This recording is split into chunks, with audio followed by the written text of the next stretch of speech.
Nita zoom रे आपे पे पुन हड़ पे लई किया जे राष्ट्रपति आजा इंटरव्यू रे लई किया जे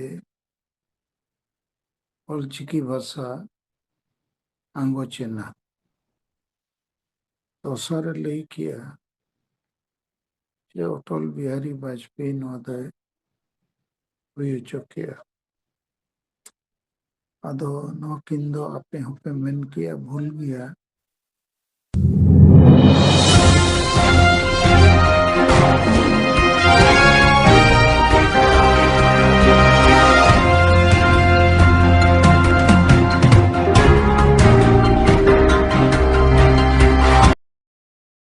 नाम को जोहार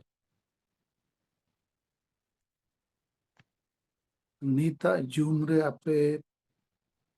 पे पुन हड़ पे लई किया जे राष्ट्रपति आजा इंटरव्यू रे लई किया जे ऑलचिकी भाषा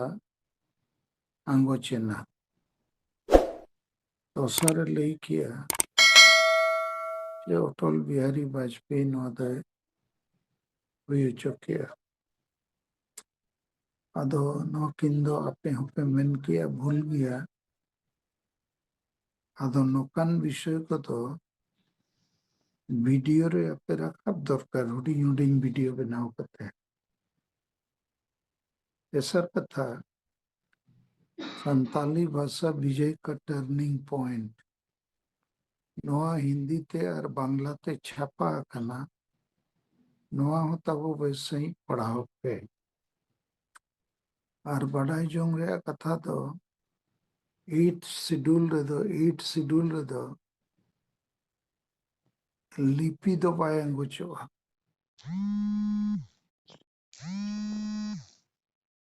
परसिया तो लिपि हो बनुआ जैसे बोडो भाषा रे लिपि बनुआ इनकन बोडो भाषा के तो आंगोचना उनको दो टाइम ते हिंदी ते को ओले उनका के कोंकणी भाषा उनारे बारे पे लिपि मेना मणिपुरी भाषा बारे पे लिपि मेना मैथिली भाषा जहाँ आंगोचना उनारे लिपि दो हिंदी अदो 8 शेड्यूल रे दो भाषा के आंगोचुआ इन तायम अटल बिहारी चे बीजेपी तो नो तो बाय आंगोचका हाँ उनिया सरकार जो आंगोचना नो तो कांग्रेस पार्टी अमेंडमेंट कारण ते हुई दाड़िया कावना अदो नोआ को दो नोआ हिंदी बांग्ला टर्निंग पॉइंट किताब तो वो पढ़ाओ पे और उना आधार ते चैलेंज हो पे और उना द पुष्टि गया कि संताली भाषा मोर्चा आंदोलन ते सलखान मुर्मू आयुर ते नोआ भाषा दो 8 शेड्यूल दो आंगोचकन और नोआ रे कांग्रेस नेता जहां को जना प्रिय रंजन दास मुंशी उना लगी तेगे कोलकाता रे बो सराव ले दिया आजा माध्यम तेगे सोनिया गांधी अभी को सेटल लेते जो जोहार आज सराह गोंके अबू तला रे तला दिसे वाट बुनाई हरिगे अबू संताली भाषा का विजय टर्निंग पॉइंट इन 22 दिसंबर मड़ांग रे बार पे दमिन पढ़ाव लेया कारण 22 दिसंबर अबू जगह जगह रे आशा पाशा जितकर महाबो मनाव किया और ओनारे आडी निखुद एकदम उटी उटी कथा ऑल हेनान ओका समय ओका लेकाना आंदोलन हुई काना एतहब कथा जहाँ ऑल एकदम पुष्टि धारा तेहनान ना प्रथम स्टेप तो साहेब 1980 रे दिल्ली रे प्रथम आडी सांगे होड़े इबिलेट कोआ और ओना प्रथम चरण से प्रथम स्टेप नवा गोंके ठेक ताहे काना द्वितीय स्टेप चेत ताहे कान तया भाषा आंदोलन रिया द्वितीय स्टेप दो 1992 साल रे जखन ओना कोंकणी मणिपुरी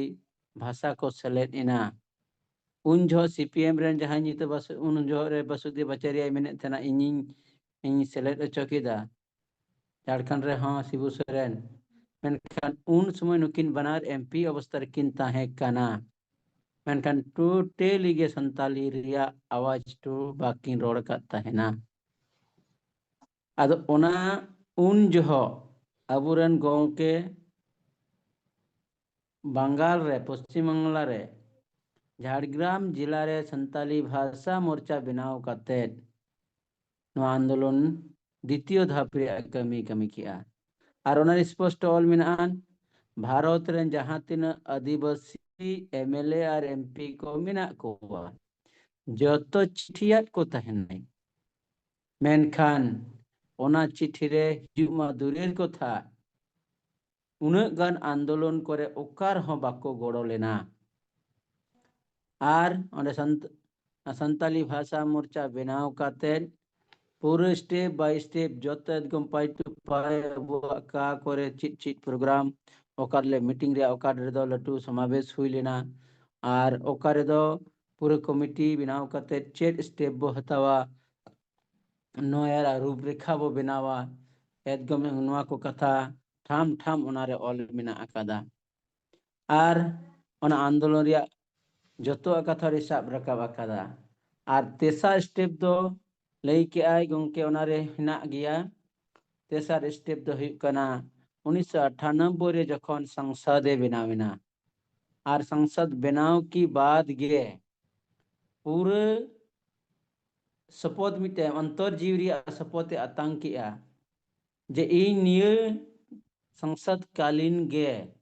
संताली भाषा भारतीय संविधान रे इरेलना थोकरी सेलेद अचोया और उनरे पिया डिमांड गे तो हलिया मिटे दो संताली हो मुंडा उरांग खड़िया जहाँ भाषा में आदिवासी भाषा 8 शेड्यूल हिजुमा तापरे झारखंड रे संताली राजपार्सी हुयुमा और तेसार दो आसाम रे जहाँ आदिवासी मेना कोवा उनको एसटी सूची रे बाको सेलेद रकान तहना उनको एसटी सूची रे को सेलेद मा और नवा पूरा आंदोलन गवाव लिया संसद भीतर रे संसद बाहरे रे ए आर ना रैली मीटिंग मिचिल धरना रेल रोड और चाका जाम अड़ी रकमा नय जहां तिने जहां के कमी हुई कना प्रत्येकटी ओनारे ऑल मेना अकादा आदो सरीगे गोंके हुदिसात बोना ना बार बार पढ़ा दरकार और ना केटे से ठाम ठाम रो रकाब दरकार कना आदो माइन पहाटा से खना नो कथा गिन आइन गोंके कथा रो रकाब न्युआ तया अड़ी सरहाव और जत हर कम बेसी किते न पढ़ाव दरकार कान गिता बोना नते अड़ी अभिज्ञता अबु बो न्यामा ओका को बाबो रोड रकाब दड़े ओका समय ओना बार बार पढ़ाव लेखान दो ओना दिसे हेज आबोना ठीक गया मा आरो जुदी जहां उनकन कथा को विचार को रिपोर्ट को मेनान अबु बो लई दाड़िया जोहार तीना नोआ सिंगर जुमरे सेलेद कान आबुरन पार्सी जितकिरी दिसुम गंके सालखान मुर्मू सावते सुमित्रा मैडम सावते सनाम सेंगेल कार्यकर्ता को सनाम को इन पाटा कन सेंगेल जोहार इंगी सुकांत हेम्ब्रम पश्चिम बर्धमान सेंगेल सभापति वेस्ट बेंगल तो तीना जहां नोआ राष्ट्रपति और अटल बिहारी वाजपेयी नुकिन तलारे आबुरन राष्ट्रपति माननीय जहाँ दो सोशल मीडिया रे पासना कान से पासना का नौकाना फोन माध्यम ते इन्या ब्लॉक करेन कटी गंगे को फोन या को और को बड़ाई चिंग कना को बांगमा राष्ट्रपति और अटल बिहारी वाजपेयी नोआ जहाँ दो नितो किना मजा कोना जमो कना ऑलचिकी भाषा सेलेद के आकिन आदो इन्या कुकली लिका से इन्या मने रे चिलके मिटन बुझावेआ तिहिन जुदी 2025 और 22 दिसंबर 2003 रे संताली भाषा अष्टम अनुसूची रे अबुरन पार्सी जितकिरी दिसुम के सालखान मुर्मू आंगोज की आय मेनखान 23 बछर ओय पुरोइना मेनखान तीन इन बाडाय नाम किया बांबा राष्ट्रपति नितुम हिजुक कना द्रौपदी मुर्मू और अटल बिहारी वाजपेयी और उन ऑक्टो दो आकिना नोंकाना पासनाव गे बांग नेल ᱧᱟᱢ ᱠᱟᱱᱟ सानाम बन जहाँ दो नोआ सानताली ट्रेनिंग पॉइंट रे पढ़ा हुई कन गया नेल हुई कन गया और अब कोन गomke को लay पासनाव का गया जखन सानताली भाषा मोर्चा ताहेन तुलुई मासंग गोटों गड़ो सपोर्ट काते अब सालखान मुर्मू आयुर तेगे दो आंगोज कना अष्टम अनुसूची रे मेनखान 23 बछर पर द्रौपदी मुर्मू और अटल बिहारी वाजपेयी किन सामांगो कना जे अलिंगा आयुर ते नेउ आंगोज केआ ओदा अडी दुख गे बुझे कना अदा उइहर लेकाते नोकाई बुझे किछु दिन माड़ा रह बन नेल कातेन गे जादो सुबोध हांसदा माजी पारगना महल थे कना 2015 16 रे लयुक कन तनाय 14-15 बछर पर जे सानताली भाषा इनिन जितकर का मेनखान ओना खन आरो नु एबरेन राष्ट्रपति द्रौपदी मुर्मू 23 बछर पर लयुक कना जे इnya आयुर ते से नोआर इहो गड़ोन थे कन गया ठीक गी मेनखान नुई सेलेद का ना सुबोध हांसदा खन मानुई मा आरो थोड़ा नसीना चिलकाय बुझे कना माना चिटिंग बाज दापाले आय अडी दुख गे बुझे कना ना सुबोध हांसदा खन बाड़ती नु चिटिंग बाज लगाय अबरे राष्ट्रपति नोआ दिसम हर तलरे लय पासनावे अडी दुख बुझे कना और नोआ जे ऑलचिकी भाषा लयुक कना आ थिना खबर कटी नेल के जहाँ दो उड़ीसा रेन मुख्यमंत्री नुई ऑलचिकी भाषा लय आय आतो दिसम हर को बुझे मा दिसम हर को बडाय ᱧᱟᱢ मा तीन जुदे वो ऑलचिकी भाषा हुआ ताले जाति दमा चे हुई तमा तीन अब बड़ा जाति मेनते संताल कना पन भाषा संताली कना अनको ऑलचिकी भाषा को लय कना ताले मा जाति जुदी ऑल मा जुदी भाषा गे जुदी ऑलचिकी हुआ ताले उका जाति कना चिली जाति कना मा बांग को बुझे दरे कना बोरेन हो जहाँ तीना मेना का को सामाजिक को मेना का को नुको को बुझा लगती कना जुदी ऑलचिकी भाषा हुआ ताले बो जाति ची तो ना और बंगा हुआ से आरो ची को हुई दरे अडी दुख बुझे कना जाय को पासना जाय को आंजोमे रहो जाय को आंजोमे कान रो को बांग को बिचारे तबना तो बढ़ती बांग मेन कते नो खाटो मछा गालमारा दो कते गी गomke जोहार गे इन पिथमाजी आदिवासी सेंगेल अभियान 5 Bir Karanje sub divisional committee सभापति मयूरभंज जिला उड़ीसा आदो नॉय नेना बारपे दिन जहां गुरला कना हिंदी न्यूज चैनल करे जहां दो महामहिम राष्ट्रपति द्रौपदी मुर्मू तिकिन किन मेने आज अटल बिहारी वाजपेयी और इना किछि गड़ो को तहेलान कारण ते सानताली भाषा हो अष्टम अनुसूची रे शामिल कना आदो ना दो पूरा फेक चे एड़े रेया कथा कना जहां तिना गomke सालखान मुर्मू तिकिना अवदान चे 1980 खन नीत हबिज बांगमा भाषा जहां तीन 8 शेड्यूल अउरी हुई अकान भोर पूरा सालखान मुर्मू गomke तिकिना अवदान मेना जहां दो सानताली भाषा विजय टर्निंग पॉइंट रे और ओंडे इनमा जहां वीडियो नेले तनवा इदी को काते हड़ को सलाई गलमारा कान तहन को लीडर को तलारे मेनखान अड़ी दुर्भाग्य रेया कथा जहां चे मानविकता हो राष्ट्रपति ताहे काते माना जे हराया माने चिंता रेया कथा कना जहां तीना गे आंदोलन को चलावा कना सानताली भाषा मोर्चा बैनर माध्यम ते गomke सालखान मुर्मू तिकिन आयुरिया काते लेकिन जतो फोटो रेया पछिले रेगे मेनाया राष्ट्रपति लेकिन ओंडे आजा बीजेपी रेया मेटांग लाभ चे नुको बीजेपी रेया मेटांग फायदा चे लेकारे हुआ ओना उयहर ते पालन अटल बिहारी वाजपेयी आदे मेन किया लेकिन जहां गomke सालखान मुर्मू तिकिन उना पार्लियामेंट रेकिन रोल किया कि अब हम मुंडा कुडुक भाषा को अष्टम अनुसूची रो शामिल मा सानताली भाषा सा और आसाम और अंडमान रेन जहां झारखंड आदिवासी को मेना का नुकु एसटी जुड़ को नाम मा और अब नक्सलाइट ᱧᱩᱛᱩᱢ ते आदिवासी हड़ को गजेट को नोंकाना माने अड़ीगान नोंकाना वक्तव्य किन एमकाना जहां पार्लियामेंट रे तो दुर्भाग्य रेया कथा कना आदो इन नोआ गिन मेना तो माने नुया दो इंसानियत चे मानविकता ह बनुनी और सरिया लगिन दो रोड हुयु गया राष्ट्रपति ने जहां ने चे मिलित जाति संघ में विचार मा ऑक्ट सेटर मन नितोंग नोंका जहां तीना राष्ट्रपति आकाना को मेनखान उनको ना बाको क्रिटिसाइज का कि नोय नितोंग अब महामहिम राष्ट्रपति द्रौपदी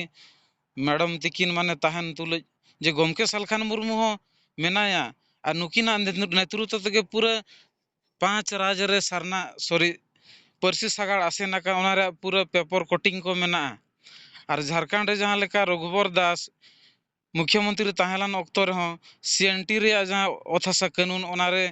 सिग्नेचर लगिन हो गomke खुदे मना हका दे जे आम राज्यपाल कनाम जुदी आम नोआडेम जो जहाँ जमी अधिग्रहण नियम कानून चेतान रे जुदि आम सिग्नेचर इन खान आदिवासी हासा दो जो चाबा मेनखा उनकाना पूरा प्रूफ के साथ मेना लेकिन उनी ओका सोशल मीडिया को नेल ᱧᱟᱢᱮᱜᱼᱟ से बांग अड़ी चिंता और भावना रे कथा कना आदो इन नोआ गिन मेनेआ तो नोंकाना जहाँ गोमके तिकिन हुकिन मेन किया कि ओना को तीना गान अब टेक्नीशियन जहाँ को उनका आइडिया मेना तो ओना इंग्लिश हिंदी कि उड़िया बांग्ला जो लेकिन चैनल माध्यम से हाईलाइट मा इन खा राष्ट्रपति रे जहाँ के मेना को अकिन रेन कार्यकर्ता को तो ओंडेन विधानसभा चे लोकसभा रे को ठिकई मा होड़ और नोआ उयहर मा मिद लेकाते मिलित जाति संघ चे अमेरिका लेकान जगह नोंकाना सेटेरो दरकार जे नोंकान मेटा राष्ट्रपति आकानाय जहाँ दो चेद हों बाय बड़ाया आदो गोमके तिकिन इन मेटांग अड़ी गान कथा उनका ध्यान अकिना इदी काते को तो नोआ गे आपे उयहर पे जहाँ है मारांग बु हकाना तो उनी दो होड़ रे चे पद रे मारांग काते दो चेद बांगा ओना भेजा रे मारांग दरकार आदो अड़ी चिंता और भावना रे कथा कना आदो गोमके तिकिन नितोंग जहाँ किन मेनेआ नोआ गे नितोंग दो वीडियो माध्यम ते एम काते ताकि दिकु तला रहो चर्चा मा जे नुई राष्ट्रपति हेज अकन आदिवासी मुद्दिया सेट खोजा माने आदिवासी जहाँ रिजर्व सीट लेकाते मेनखान नुई हो मेटान झूठा गया से एड़े गया माने सरिया जहाँ सलखान मुर्मू गोमके सिंह दकिन कमी किया पाले उनका इनमा अड़ीगान वीडियो रही मेनका धरती रे नित हबी उनकान माइकेलाल बाको जनाम कना जहाँ दो गोमके सलखान मुर्मू इन सात राज्य पूरा भारत रे को कमी कना अड़ीगान हर चेन्नई बेंगल महाराष्ट्र गुजरात तमिलनाडु चे ओका को पाकिस्तान को लाज जला ते को चला कना लेकिन समाज लगिन ते उनकान माइकेलाल नित बाको तिंगु आकना जे समाज लगिन कमी लेकान को आदो अड़ी दुर्भाग्य और चिंता रेया गे कथा कना आदो नोआ अब सनाम को लीडर को चे समर्थक को जहाँ गे मेना बोना तो आपे अब सनाम कोते मेसा कते गे नोआ रे माने खिलाफ वीडियो दो बनाव लगती कना और चाहे यो प्रिंट मीडिया हुई चाहे सोशल मीडिया हुई जहाँ तीना गे सिस्टम मेना ओना माध्यम ते हो आ नितोंग गोमके सलखान मुर्मू तिकिन गे झारखंड राज्य रे सान्ताली राजभाषा कथा किन मेने और बाकी राज्य रे द्वितीय राजभाषा कथा रे किन मेना नुकिन गोमके तिकिन गे सरना धर्म रे कथा किन मेनेआ मारांग बुरु चे बोंगा बुरु को अब जहाँ आस्था विश्वास मेना नोआ को बांचा रे कथा और धरती रे उनकान बनु को और बाको नेल ᱧᱟᱢᱚᱜᱼᱟ तो नौकान तुलुज ते माने नुकिना बहर रे बांग ज्ञान बांग बोलोन कना राष्ट्रपति द्रौपदी मैडम तिकिना माने अड़ी चिंता दुख रे कथा माने पार्टी रे उना गुलाम माने बीजेपी रे हर दिन सरहाव का लेकिन आदिवासी रे जहाँ माने चेद को मिल लेकाते को मेना जहाँ दो एतहब खन मुचाद हबी जे फाइट का समाज लगिन लेकिन उनिया नितुम दो बांग हजु कना आदो नोआ दो अड़ी चिंता और भावना रे गे कथा कना आदो ठीक गया नोआ को अब सनाम लीडर को गोमके तिकिना जहाँ मार्गदर्शक तो ना सरिया जिनिस दो अब हाईलाइट तेगे हुयुआ आ नोडे राष्ट्रपति एन से चिलियन ओना साला दो माने मतलब बांग कना सरिया दो ओडक दो हुयुग गया आदो ठीक गया गोमके इनगे निया गे खाटतिन थुकम दोय आमा सनाम को जोहार जोहार और सरहाव पीतो माजी अबु तलारे आड़ी बेस कथा को साब रकब किया और सरिया द रोड के लगा सरिया चेतान रे पूरे जहाँ तीना पदाधिकारी हर जहाँ तीना केटेज हर हुयु उनी दो विरोध रिया हों लगती मेना काट गया ठीक है आड़ी सरहाव और जोहार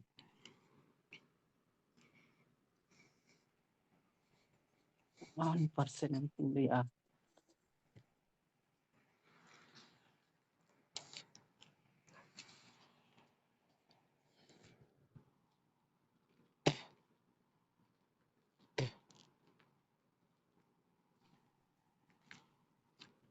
हेलो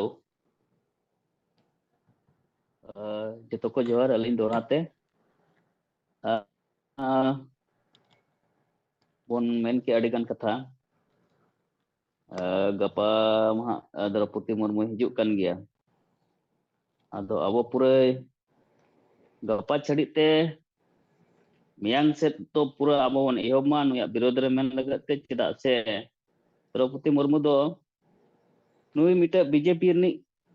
काट पुतली कनाय और मांग ते थाय कनाय आसेकार मांझी परगना महल रेनी काट पुतली ओनाते गे हा नितो जहाय बनाव अकन और को बनाव का दे बीजेपी पार्टी से खोना ᱟᱨ ᱱᱤᱛᱚᱜ ᱠᱟᱴᱯᱩᱛᱞᱤᱭᱟᱜ ᱜᱮ ᱠᱟᱹᱢᱤ ᱠᱟᱱᱟᱭ ᱟᱨ ᱤᱛᱤᱦᱟᱥ ᱢᱮᱱᱟᱜᱼᱟ, ᱨᱮᱠᱚᱨᱰ ᱢᱮᱱᱟᱜᱼᱟ ᱠᱤ ᱟᱵᱚᱭᱤᱡ ᱢᱟᱱ ᱥᱟᱞᱠᱷᱟᱱ ᱜᱚᱢᱠᱮ ᱛᱟᱵᱚᱱ ᱪᱮᱫ ᱮ ᱠᱟᱹᱢᱤ ᱟᱠᱟᱜᱼᱟ ᱟᱨ ᱥᱟᱶᱛᱮ ᱱᱩᱭ ᱫᱨᱚᱯᱚᱫᱤ ᱢᱩᱨᱢᱩ ᱪᱮᱫ ᱮ ᱠᱟᱹᱢᱤ ᱟᱠᱟᱜᱼᱟ, ᱚᱴᱚᱞ ᱵᱤᱦᱟᱨᱤ ᱵᱟᱡᱯᱮᱭᱤ ᱪᱮᱫ ᱮ ᱠᱟᱹᱢᱤ ᱟᱠᱟᱜᱼᱟ। ᱟᱨ ᱱᱚᱣᱟ ᱠᱷᱩᱞᱤᱭᱟᱢ ᱟᱵᱚ ᱰᱤजिᱴᱟᱞ ᱯᱞᱟᱴᱯᱷᱚᱨᱢ ᱨᱮ ᱵᱤᱨᱳᱫ ᱨᱮᱱᱟᱜ ᱟᱹᱜᱩ ᱫᱚᱨᱠᱟর ᱠᱟᱱᱟ, ᱛᱚᱵᱮ ᱮᱱᱟᱝ ᱟᱵᱚ ᱥᱚᱢᱟᱡᱽ ᱨᱮᱱ ᱦᱚᱲ ᱠᱚ ᱵᱟᱲᱟᱭ ᱫᱟᱲᱮᱭᱟᱜᱼᱟ। ᱡᱮ ᱢᱟ ᱤᱱᱟᱹ ᱠᱚ ᱢᱮᱱ ᱠᱟᱛᱮ ᱤᱧ ᱠᱚᱢᱮᱜᱼᱟ। ᱜᱚᱢᱠᱮ ᱡᱚᱦᱟᱨ ᱜᱮ। ᱟᱫᱚ ᱤᱧ ᱯᱤᱛᱷᱚ ᱢᱟᱹᱡᱷᱤ ᱜᱮ। ᱟᱫᱚ ᱯᱩᱱᱭᱟ ᱟᱨ ᱢᱤᱫᱴᱟᱝ ᱨᱤᱯᱳর্ট ᱞᱮᱠᱟᱛᱮ ᱟᱫᱚ ᱟᱵᱚ ᱠᱚ ᱛᱟᱞᱟᱨᱮ ᱱᱤᱛᱚᱝ ᱤᱧ ᱥᱟᱢᱟᱝᱮᱜᱼᱟ ᱡᱮ ᱫᱟᱨᱟᱭ ᱠᱟᱱ 30/12/2025 ᱦᱤᱞᱳᱜ ᱟᱞᱮ ᱱᱚᱣᱟ ᱠᱚᱨᱚᱧᱡᱤᱭᱟᱹ ᱵᱞᱚᱠ ᱢᱚᱭᱩᱨᱵᱷᱚᱸᱡᱽ ᱡᱮᱞᱟ ᱟᱫᱚ ᱱᱚᱰᱮ ᱡᱟᱦᱟᱸ ᱠᱟᱫᱚᱲᱤᱭᱟᱹ ᱟᱹᱛᱩ ᱜᱚᱢᱠᱮ ᱥᱟᱞᱠᱷᱟᱱ ᱢᱩᱨᱢᱩ ᱛᱤᱠᱤᱱᱟᱜ ᱚᱵᱚᱫᱟᱱ ᱢᱮᱱᱟᱜᱼᱟ, ᱚᱱᱟ ᱟᱹᱛᱩ ᱦᱚᱸᱠᱤᱱ ᱥᱮᱴᱮᱨ ᱞᱮᱱᱟ। ᱟᱫᱚ ᱚᱱᱟ ᱟᱹᱛᱩ ᱨᱮᱜᱮ ᱱᱟᱭᱠᱮ ᱛᱤᱠᱤᱱᱤᱡ ᱟᱭᱳ ᱪᱟᱞᱟᱣᱮᱱ 28/8/2025 ᱦᱤᱞᱳᱜ ᱨᱮᱠᱤᱱ ᱵᱚᱸᱜᱟ ᱟᱠᱟᱱᱟ। ᱟᱫᱚ ᱩᱱᱠᱤᱱᱟᱜ ᱵᱷᱟᱸᱰᱟᱱ ᱠᱟᱹᱢᱤ ᱦᱚᱨᱟ 30/12/2025 ᱦᱤᱞᱳᱜ ᱢᱮᱱᱟᱜᱼᱟ। ᱟᱫᱚ ᱚᱱᱟ ᱨᱮᱭᱟᱜ ᱱᱟᱦᱟᱜ ᱱᱟᱭ ᱱᱟᱯᱟᱭ ᱛᱮᱜᱮ ᱟᱵᱚ ᱱᱟᱣᱟ ᱰᱟᱦᱟᱨ ᱞᱮᱠᱟ ᱛᱮᱜᱮ ᱦᱩᱭᱩᱜᱼᱟ, ᱵᱤᱱᱟᱹ ᱦᱟᱺᱰᱤ ᱵᱤᱱᱟᱹ ᱱᱤᱥᱟᱹᱛᱮ। ᱟᱨ ᱡᱚᱛᱚᱣᱟᱜ ᱜᱮ ᱥᱮᱫᱟᱭᱟᱜ ᱞᱮᱠᱟ, ᱢᱮᱱᱠᱷᱟᱱ ᱱᱤᱥᱟᱹ ᱠᱚ ᱱᱚᱣᱟ ᱨᱩᱢᱩᱜ ᱠᱚ ᱰᱟᱹᱱ ᱫᱚᱥ ᱞᱮᱠᱟᱱᱟᱜ ᱠᱚ ᱪᱮ ᱥᱩᱱᱩᱢ ᱠᱷᱟᱹᱲᱤ ᱠᱚᱛᱮ ᱡᱟᱦᱟᱸ ᱦᱤᱥᱟᱹᱥᱤᱭᱟᱹ ᱠᱚ ᱵᱮᱱᱟᱜ ᱠᱟᱱᱟ, ᱚᱱᱠᱟᱱᱟᱜ ᱞᱮᱠᱟᱱᱟᱜ ᱫᱚ ᱱᱟᱦᱟᱜ ᱵᱟᱝ ᱧᱮᱞ ᱧᱟᱢᱚᱜᱼᱟ। ᱵᱮᱨᱮᱞ ᱫᱟᱜ ᱱᱟᱦᱟᱜ ᱚᱸᱰᱮ ᱟᱯᱱᱟᱨᱚᱜᱼᱟ ᱟᱨ ᱚᱱᱟ ᱞᱮᱠᱟᱛᱮ ᱱᱟᱦᱟᱜ ᱱᱟᱭ ᱱᱟᱯᱟᱭ ᱛᱮ ᱦᱩᱭᱩᱜᱼᱟ। ᱟᱨ ᱚᱱᱟ ᱞᱟᱦᱟᱨᱮ ᱨᱤᱯᱳর্ট ᱮᱢ ᱞᱮᱱᱟ ᱥᱮ ᱵᱟᱝᱟ ᱤᱧᱦᱚᱸ ᱱᱟᱥᱮ ᱠᱟᱹᱴᱤᱡ ᱢᱩᱥᱠᱤᱞ ᱚᱱᱠᱟ ᱯᱷᱳᱱ ᱥᱟᱞᱟᱜ ᱡᱟᱹᱥᱛᱤ ᱥᱚᱢᱯᱚᱨᱠᱚ ᱵᱟᱝ ᱦᱩᱭ ᱫᱟᱲᱮᱭᱟᱜ ᱠᱟᱨᱚᱱ ᱛᱮ ᱟᱫᱚ ᱚᱱᱟᱨᱮ ᱚᱸᱰᱮᱱ ᱠᱚ ᱟᱞᱮ ᱡᱟᱦᱟᱸ ᱵᱞᱚᱠ ᱨᱮᱱ ᱞᱤᱰᱟᱨ ᱠᱚ ᱥᱟᱞᱟᱜ ᱜᱟᱞᱢᱟᱨᱟᱣ ᱠᱟᱛᱮ ᱡᱩᱢ ᱨᱮ ᱮᱢ ᱞᱮᱱᱟ ᱥᱮ ᱵᱟᱝᱜᱮ। ᱟᱫᱚ ᱚᱱᱟ ᱦᱚᱸ ᱛᱮᱦᱮᱧ ᱛᱚᱸᱜᱮ ᱛᱟᱨᱟ ᱠᱟᱜ ᱠᱟᱱᱟ ᱡᱮ ᱰᱤᱥᱮᱢᱵᱚᱨ 10 ᱛᱟᱹᱨᱤᱠᱷ ᱢᱤᱫᱴᱟᱝ ᱵᱷᱟᱸᱰᱟᱱ ᱛᱟᱦᱮᱸ ᱞᱮᱱᱟ, ᱚᱱᱟ ᱫᱚ ᱠᱚᱨᱚᱧᱡᱤᱭᱟᱹ ᱵᱞᱚᱠ ᱚᱱᱚᱱᱛᱚ ᱥᱟᱹᱭ ᱟᱹᱛᱩ ᱨᱮ। ᱟᱫᱚ ᱚᱸᱰᱮ ᱦᱚᱸ ᱡᱟᱦᱟᱸᱭ ᱩᱲᱤᱥᱥᱟ ᱨᱮᱭᱟᱜ ᱜᱮ ᱡᱟᱦᱟᱸ ᱰᱷᱮᱝᱠᱟᱱᱟᱲ ᱡᱮᱞᱟ ᱨᱮ ᱚᱸᱰᱮᱱᱤᱡ IIC ᱟᱫᱚ ᱠᱚᱨᱚᱧᱡᱤᱭᱟᱹ ᱛᱮ ᱦᱮᱡ ᱞᱮᱱᱟᱭ। ᱟᱫᱚ ᱡᱮᱛᱮ ᱵᱮᱲᱮ ᱤᱧ ᱱᱚᱛᱮ ᱠᱟᱹᱴᱤᱡ ᱥᱟᱦᱟ ᱫᱷᱟᱨᱟ ᱨᱮ ᱢᱤᱱᱟᱹᱧᱟ, ᱯᱟᱠᱟᱯᱟᱠᱤ 200 ᱠᱤᱞᱳᱢᱤᱴᱟর ᱰᱤᱥᱴᱮᱱᱥ ᱨᱮ ᱚᱲᱟᱜ ᱠᱷᱚᱱ। ᱟᱫᱚ ᱤᱱᱟᱹᱠᱷᱟᱱ ᱩᱱ ᱚᱠᱛᱚ ᱨᱮᱜᱮ ᱩᱱᱤ IIC ᱢᱮᱱᱮᱜᱼᱟ, ᱟᱨᱮ ᱢᱮᱱᱟ ᱟᱯᱮ ᱢᱟ ᱢᱮᱱᱮᱜᱼᱟᱭ ᱥᱮᱸᱜᱮᱞ ᱚᱵᱷᱤᱡᱟᱱ ᱦᱚᱲ ᱢᱟᱯᱮ ᱱᱮᱭᱟᱣ ᱠᱷᱟᱹᱯᱟᱹᱨᱤᱭᱟᱜᱼᱟ ᱚᱱᱠᱟ ᱱᱚᱝᱠᱟ, ᱟᱨ ᱟᱯᱮᱭᱟᱜ ᱢᱟ ᱥᱟᱱᱛᱤ ᱜᱮ ᱵᱟᱝ ᱛᱟᱦᱮᱱ ᱠᱟᱱᱟ, ᱦᱟᱱᱟ ᱱᱟᱦᱟ ᱠᱚ ᱱᱮᱭᱟᱣ ᱠᱚ ᱚᱰᱚᱠᱚᱜᱼᱟ ᱚᱱᱠᱟᱭᱮᱜᱼᱟᱭ। ᱛᱚ ᱚᱱᱟ ᱤᱫᱤ ᱠᱟᱛᱮ ᱤᱧ ᱟᱯᱮ ᱡᱟᱦᱟᱱᱟᱜ ᱟᱯᱮ ᱯᱮ ᱚᱞ ᱟᱠᱟᱫ ᱡᱮ 10 ᱛᱟᱹᱨᱤᱠᱷ ᱵᱷᱟᱸᱰᱟᱱ ᱢᱮᱱᱟᱜᱼᱟ, ᱤᱱᱯᱷᱚᱨᱢᱮᱥᱚᱱ ᱯᱮ ᱤᱢᱟᱹᱧ ᱠᱟᱱᱟ, ᱢᱮᱱᱠᱷᱟᱱ ᱤᱧ ᱱᱚᱣᱟ ᱨᱮᱫᱚ ᱵᱤᱥᱮᱥ ᱥᱚᱦᱚᱢᱚᱛ ᱵᱟᱹᱱᱩᱜ ᱤᱧᱟ। ᱤᱧ ᱪᱟᱞᱟᱜ ᱟᱹᱧ ᱟᱹᱛᱩ ᱨᱤᱧ ᱧᱮᱞ ᱟᱹᱜᱩᱭᱟ, ᱛᱚ ᱚᱱᱟᱨᱮ ᱟᱹᱛᱩ ᱨᱮ ᱡᱩᱫᱤ ᱴᱷᱤᱠ ᱜᱮᱭᱟ ᱠᱤ ᱪᱮᱫ ᱞᱮᱠᱟ ᱠᱚᱱᱰᱤᱥᱚᱱ ᱢᱮᱱᱟᱜᱼᱟ, ᱤᱧ ᱠᱷᱟᱱ ᱚᱱᱟ ᱦᱤᱥᱟᱹᱵ ᱛᱮ ᱟᱯᱮ ᱤᱧ ᱞᱮᱠᱟᱛᱮ ᱰᱮᱴᱤᱧ ᱮᱢᱟ। ᱟᱫᱚ ᱚᱱᱟ ᱚᱠᱛᱚ ᱨᱮᱜᱮ ᱢᱤᱰᱤᱭᱟ ᱵᱟᱞᱟ ᱠᱚᱠᱚ ᱛᱟᱦᱮᱸ ᱞᱮᱱᱟ। ᱟᱫᱚ ᱩᱱᱠᱩ ᱠᱚ ᱱᱚᱣᱟ ᱜᱮ ᱢᱤᱫᱴᱟᱝ ᱠᱟᱛᱷᱟ ᱠᱚ ᱢᱮᱱ ᱠᱮᱜᱼᱟ, ᱞᱮᱠᱤᱱ ᱤᱧ ᱛᱟᱭᱚᱢ te 2 ᱫᱤᱱ ᱵᱟᱫ ᱠᱚ ᱞᱟᱹᱭᱟᱹᱧ ᱠᱟᱱᱟ ᱞᱤᱰᱟᱨ ko ᱢᱤᱛᱟᱹᱧ ᱠᱟᱱᱟ ᱠᱚ ᱜᱚᱢᱠᱮ ᱟᱨ ᱚᱸᱰᱮ ᱡᱟᱦᱟᱸ ᱞᱮ ᱪᱟᱞᱟᱣ ᱞᱮᱱ ᱛᱟᱦᱮᱸ ᱛᱷᱟᱱᱟ, ᱛᱚ ᱚᱸᱰᱮ ᱢᱟ ᱟᱞᱮ ᱚᱱᱠᱟ IIC ᱢᱮᱛᱟᱧ ᱠᱟᱱ ᱛᱟᱦᱮᱱ, ᱢᱮᱛᱟᱞᱮ ᱠᱟᱱ ᱛᱟᱦᱮᱸ ᱡᱚᱜᱼᱮ ᱵᱟᱝ ᱵᱩᱝᱩᱜ ᱠᱟᱱ ᱛᱟᱦᱮᱸ ᱡᱚᱜᱼᱮ। ᱛᱚ ᱱᱚᱣᱟ ᱨᱮ ᱤᱧ ᱥᱚᱦᱚᱢᱚᱛ ᱫᱚ ᱵᱤᱥᱮᱥ ᱵᱟᱹᱱᱩᱜ ᱤᱧᱟ, ᱟᱹᱛᱩ ᱨᱤᱧ ᱜᱟᱞᱢᱟᱨᱟᱣ ᱪᱮᱫ ᱚᱱᱠᱟ ko ᱠᱤ ᱵᱟᱠᱷᱟᱱ ᱡᱟᱦᱟᱱᱟᱜ। ᱟᱫᱚ ᱡᱮᱛᱮ ᱵᱮᱲᱮ ᱚᱸᱰे ᱩᱱᱠᱩ ᱢᱤᱰᱤᱭᱟ ᱵᱟᱞᱟ ᱠᱚᱠᱚ ᱛᱟᱦᱮᱸ ᱞᱮᱱᱟ, ᱟᱫᱚ ᱜᱚᱢᱠᱮ ᱥᱟᱞᱠᱷᱟᱱ ᱢᱩᱨᱢᱩ ᱛᱤᱠᱤᱱ ᱠᱚ ᱵᱟᱰᱟᱭ ᱠᱤᱱᱟ। ᱩᱱᱠᱩ ᱠᱚ ᱢᱮᱱᱮᱜᱼᱟ ᱡᱮ ᱵᱟᱝᱟ ᱱᱩᱠᱩ ᱫᱚ ᱥᱟᱞᱠᱷᱟᱱ ᱢᱩᱨᱢᱩ ᱨᱮᱱ ᱦᱚᱲ ᱠᱟᱱᱟ ᱠᱚ, ᱥᱮᱸᱜᱮᱞ ᱚᱵᱷᱤᱡᱟᱱ ᱨᱮᱱ ᱫᱚ ᱤᱢᱟᱱᱫᱟᱨᱤ ᱦᱚᱲ ᱠᱟᱱᱟ ᱠᱚ, ᱟᱨ ᱱᱩᱠᱩ ᱫᱚ ᱨᱚᱝᱫᱟᱨᱤ ᱜᱩᱱᱰᱟᱜᱟᱨᱫᱤ ᱦᱚᱲ ᱫᱚᱠᱚ ᱵᱟᱝ ᱠᱟᱱᱟ। ᱱᱩᱠᱩ ᱫᱚ ᱟᱹᱭᱤᱱ ᱠᱟᱹᱱᱩᱱ ke ᱛᱚᱦᱚᱛ ko ᱛᱟᱲᱟᱢᱮᱜᱼᱟ, ᱟᱨ ᱱᱩᱠᱩ ᱫᱚ ᱥᱟᱢᱟᱡᱤᱠ ᱵᱚᱦᱤᱥᱠᱟᱨ ᱱᱚᱣᱟ ᱡᱟᱦᱟᱸ ᱤᱭᱟᱹ ko ᱨᱩᱢᱩᱜ ko ᱞᱮᱠᱟᱱᱟᱜ ᱠᱟᱹᱢᱤ ᱪᱮ ᱱᱚᱣᱟ ᱰᱟᱭᱱᱤ ᱯᱨᱚᱛᱷᱟ ᱱᱚᱜᱼᱚ ᱱᱚᱝᱠᱟ ᱚᱥᱟᱝᱵᱤᱫᱷᱟᱱᱤᱠ ᱠᱟᱹᱢᱤ ᱨᱮᱫᱚ ᱵᱟᱹᱱᱩᱜ ᱠᱚᱣᱟ। ᱟᱨ ᱱᱩᱠᱩ ᱫᱚ ᱚᱠᱟ ᱞᱮᱠᱟᱛᱮ ᱟᱢᱮᱢ ᱵᱟᱹᱵᱤ ᱫᱟᱲᱮᱭᱟᱜ ᱠᱟᱱᱟ ᱦᱟᱯᱮᱧ ᱪᱤᱱᱛᱟᱹ ᱞᱮᱜᱮ ᱪᱮ ᱚᱱᱠᱟ ᱱᱚᱝᱠᱟ ᱮᱠᱥᱴᱨᱟ ᱰᱮᱴ ᱤᱧ ᱮᱢᱟ ᱠᱚᱣᱟ। ᱟᱫᱚ ᱤᱱᱟᱹᱜ ᱠᱷᱟᱱ ᱚᱸᱰᱮ ᱯᱩᱞᱤᱥ IIC ᱩᱱᱤ ᱱᱤᱡᱮ ᱢᱮᱱ ᱠᱮᱜᱼᱟᱭ ᱴᱷᱤᱠ ᱜᱮᱭᱟ ᱛᱚᱵᱮ ᱟᱯᱮ ᱪᱮᱫ ᱠᱟᱛᱷᱟ ᱪᱮᱠᱟᱭ ᱯᱮ ᱚᱱᱠᱟ ᱠᱮᱜᱼᱟᱭ। ᱞᱮᱠᱤᱱ ᱤᱧ ᱪᱮᱥᱴᱟᱭᱟᱹᱧ ᱱᱟᱦᱟᱜ ᱯᱩᱞᱤᱥᱤᱧ ᱵᱷᱮᱡᱟ ᱤᱱᱠᱩᱣᱟᱨᱤ ᱞᱮᱠᱟ ᱦᱚᱧ ᱵᱷᱮᱡᱟ ᱠᱚᱣᱟ। ᱟᱫᱚ ᱩᱱ ᱛᱟᱭᱚᱢ ᱫᱚ ᱯᱩᱞᱤᱥ ᱫᱚ ᱦᱮᱡ ᱦᱚᱸ ᱵᱟᱠᱚ ᱦᱮᱡ ᱞᱮᱱᱟ। ᱟᱫᱚ ᱤᱧ ᱚᱸᱰᱮ ᱜᱮ ᱠᱩᱥᱤᱧ ᱵᱩᱡᱷᱟᱹᱣ ᱠᱮᱜᱼᱟ ᱡᱮ ᱟᱵᱚᱣᱟᱜ ᱫᱚ ᱢᱟᱱᱮ ᱟᱵᱚ ᱞᱤᱰᱟᱨ ko ᱛᱟᱞᱟᱨᱮ ᱪᱮ ᱜᱚᱢᱠᱮ ᱥᱟᱞᱠᱷᱟᱱ ᱢᱩᱨᱢᱩ ᱛᱤᱠᱤᱱ ᱦᱚᱸ ᱦᱟᱢᱮᱥᱟ ᱜᱮ ᱢᱤᱫᱴᱟᱝ ᱮᱱᱟᱨᱡᱤ ᱠᱤᱱ ᱮᱢᱟ। ᱛᱚ ᱟᱞᱚ ᱵᱚ ᱵᱷᱟᱹᱵᱤ ᱢᱟ ᱡᱮ ᱤᱧ ᱫᱩᱧ ᱠᱚᱢ ᱜᱮᱭᱟ ᱢᱮᱱᱛᱮ, ᱥᱟᱹᱨᱤᱭᱟᱜ ᱠᱟᱹᱢᱤ ᱨᱮ ᱢᱮᱱᱟᱜ ᱵᱚᱱᱟ ᱢᱟᱱᱮ ᱡᱟᱦᱟᱸᱭ ᱵᱟᱝ ᱡᱟᱦᱟᱸᱭ ko ᱟᱵᱚ ko ᱩᱭᱦᱟᱹᱨᱮᱫ ᱵᱚᱱ ᱜᱮᱭᱟ। ᱡᱮᱦᱮᱛᱩ ᱩᱱᱠᱩ ᱢᱤᱰᱤᱭᱟ ᱵᱟᱞᱟ ᱩᱱᱤ ᱯᱩᱞᱤᱥ ᱡᱟᱦᱟᱸ ᱤᱱᱠᱩᱣᱟᱨᱤ ᱨᱮᱭᱟᱜ ᱤᱪᱪᱷᱟᱹ ᱞᱟᱜᱼᱟ, ᱞᱮᱠᱤᱱ ᱤᱱᱠᱩᱣᱟᱨᱤ ᱦᱚᱸ ᱵᱟᱭ ᱤᱱᱠᱩᱣᱟᱨᱤ ᱞᱟᱜᱼᱟ। ᱟᱫᱚ ᱱᱚᱜᱼᱚ ᱱᱚᱝᱠᱟ ᱠᱟᱛᱷᱟ ᱜᱚᱢᱠᱮ ᱱᱚᱣᱟ ᱨᱤᱯᱳর্ট ᱞᱮᱠᱟ ᱛᱮᱜᱮ ᱤᱧᱤᱧ ᱮᱢ ᱠᱮᱜᱼᱟ ᱠᱷᱟᱴᱚ te। ᱟᱨ ᱫᱟᱨᱟᱭ ᱠᱟᱱ ᱱᱟᱦᱟᱜ 30/12/2025 ᱦᱤᱞᱳᱜ ᱚᱱᱟ ᱵᱟᱫᱮ ᱱᱟᱦᱟᱜ ᱯᱩᱨᱟᱹ ᱯᱷᱩᱞ ᱵᱷᱤᱰᱤᱭᱳ ᱱᱟᱣᱟ ᱰᱟᱦᱟᱨ ᱪᱮᱫ ᱞᱮᱠᱟᱛᱮ ᱦᱩᱭᱩᱜᱼᱟ ᱱᱟᱦᱟᱜ ᱵᱷᱟᱸᱰᱟᱱ ᱠᱟᱹᱢᱤ ᱦᱚᱨᱟ, ᱚᱱᱟ ᱨᱮᱭᱟᱜ ᱦᱚᱸ ᱯᱩᱨᱟᱹ ᱰᱤᱴᱮᱞ ᱟᱯᱰᱮᱴ ᱱᱟᱦᱟᱜ ᱟᱵᱚ ᱚᱱᱟ ᱡᱩᱢ ᱛᱟᱞᱟᱛᱮᱧ ᱥᱚᱫᱚᱨᱟ। ᱟᱫᱚ ᱴᱷᱤᱠ ᱜᱮᱭᱟ ᱜᱚᱢᱠᱮ, ᱢᱟ ᱱᱚᱸᱰᱮ ᱜᱮ ᱤᱧ ᱠᱷᱟᱴᱚ ᱛᱮᱧ ᱢᱩᱪᱟᱹᱫ ᱠᱮᱜᱼᱟ। ᱡᱚᱦᱟᱨ।